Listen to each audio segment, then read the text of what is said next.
think it's brilliant that you guys are going to look at the bottom line benefit, but what other implications are there, in terms of diversity, given that this landscape, the tone, society is probably going to change?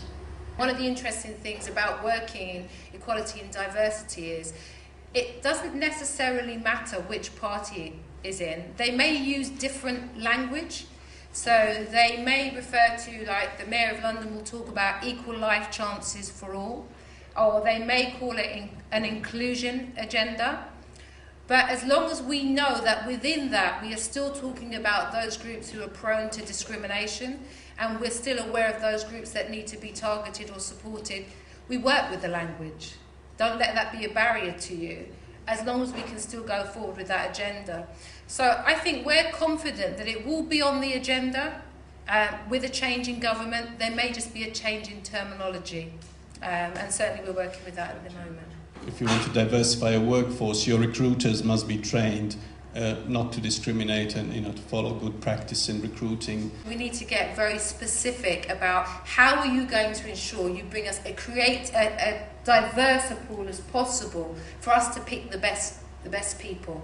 So we have to be specific. We can't leave anything to chance. So I think that's a really valid point. What, if any, initiatives can the design community itself take to enhance its kind of diverse, the makeup of itself?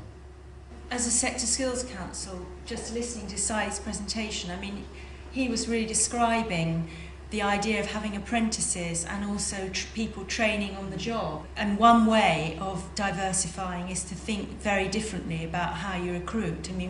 Could you take on a 16-year-old or 18-year-old, teach them, work alongside? There is a design apprenticeship framework which we're revising at the moment, and that does give you a very different sense. You're getting an employee who is probably going to be very loyal and stay and isn't looking to move on after a year or two, as a Oxbridge graduate may well. We just spent ages trying to find 16, 17, 18-year-olds who you can actually train, because I thought the same thing, that, forgive me, a lot of the other Eastern European Labour started going back to Poland, the countries are doing well and so on and so forth. A lot of the older Labour doesn't want to move from west. So we thought, let's approach the schools, colleges, let's see if there's any scheme out there that we could tap into for apprentices. And we had one, a 16-year-old, lasted about a month. He had problems with his girlfriend and everything else. And there was so, I don't know where it's like the YTS scheme of 15 years ago. Send them to me. I need 10 or 15 apprentices, but where do you find them? I think there's a two-pronged approach there as well. You talked about the industry embrace and diversity, but it's got to start at home as well. Now, my parents didn't encourage me. They encouraged me to do well at whatever I do. But is it a lack of knowledge?